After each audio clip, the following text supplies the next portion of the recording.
to Sons of Bitches. What we are doing today, my name is Michael Dupay, and I will be pitching this episode. Alright, the elements I received follow thus. Theme, immortality. Genre, satire. Character, Jacob the Rock. He's hard-headed, but pulls the entire family together. Plot shred, a main character wants to move far, far away. Place, home. It's a brick house that has a very particular scent. Cue theme!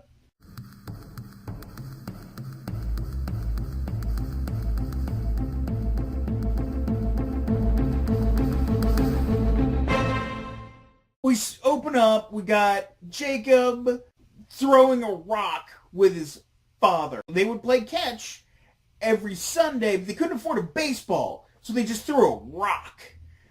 And the character he built in that time helped him climb the corporate ladder at Chick-fil-A, while his wife Mary stays home and cooks, cleans, and homeschools the children. It starts with Julie, the daughter of one of Jacob's co-workers, coming down with a strange sickness.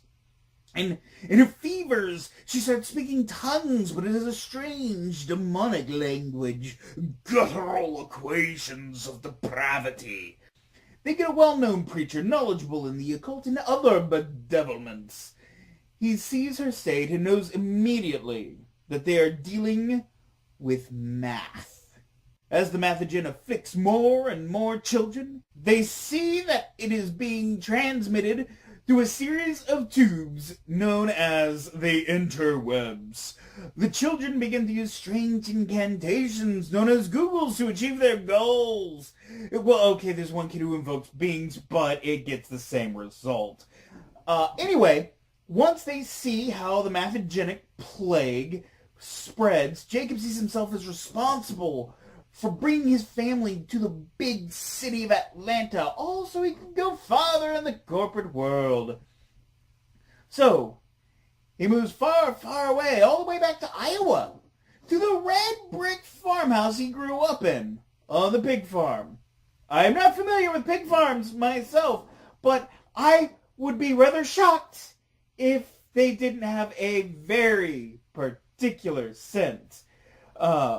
I'm guessing a mixture of mud, fecal matter, and sizzling bacon. As he talks with his mother about his father, he mentions that there's nothing one man can do to stop math from overtaking the world.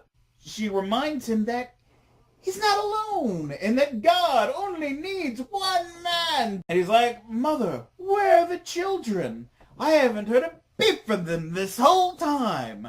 Like, oh, I let them use the computer in the den. You have a computer here? Yes, there was a lovely man came by and gave me a free one, even connected to the interwebs for no cost. Can you imagine? How could you do that? Father would never have taken a handout like that. Jacobs runs back to find his children in front of the computer on Khan Academy, learning trigonometry. He dashes forward. He cuts the modem cable, but it's too late. Sally and Jeremiah look to him and say, X equals negative B plus or minus the square root of B squared minus 4AC all over 2A. Now, with his children's afterlives at stake, he sees on the mantle the very rock he threw back and forth with his father all those years ago. He picks it up and makes his way to the ivory tower. Yes, he will be storming a very literal ivory tower full of elites. Purges the Tower of Unbelievers, goes about setting the world to right using traveling Bibles. Yeah, they're selling the Bibles rather than giving them out because no handouts. This I present to you as the 7 deadly signs. A quick rundown of all the elements I just picked for Nick. We've got grass is always greener on the other side for the theme. For the genre, urban fantasy. Item, a pipette, because I have no idea how he's going to work that in. Character, Angelica, the charming rogue who can't leave well enough alone. Plot shred, town hall is blown up. And a place, a fast food kitchen. No one wants to be there, but they have nowhere else to go. Alright, that's what I got. And clever outro!